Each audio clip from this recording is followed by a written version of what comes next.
Has mencionado lo de María Pombo, que se ha viralizado. Pero tengo una amiga mía que me ha dicho que por favor no hable de ella porque ella lo que quiere es que tener más seguidores, ya tiene suficiente. Ah, vale, como lo has mencionado. No, sí, no, lo he mencionado porque lo menciona todo el mundo y porque también me preguntaron en el Festival de Vitoria qué opinaba de la historia. Todavía no había leído mucho de la cosa. Que ella lo que ha dicho es que leer no te hace mejor. Que leer no te hace mejor. Estoy completamente en desacuerdo con ella y la prueba soy yo mismo. A lo mejor ella también está en desacuerdo conmigo, ¿entiendes? Y no le parecerá una prueba suficiente.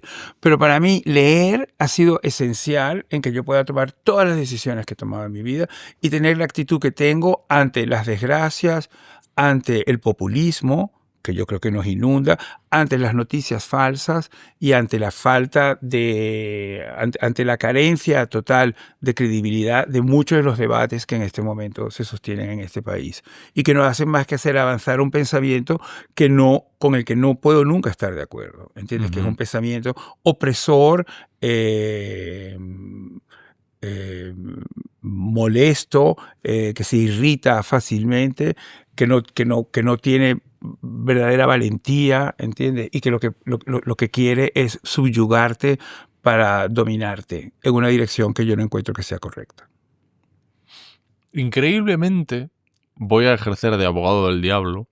Yo creo que lo que pretendía esta mujer era, con ese vídeo, probablemente desafortunado, es criticar quizá la superioridad moral e intelectual de la gente que se escuda en que lee mucho.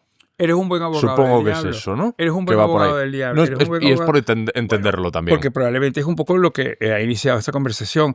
A mí también más o menos me tocó un poco lidiar, que se me dijera, no, porque como haces televisión, te desnudas en Crónicas Marcianas, no puedes ser un escritor que podamos tomar en serio.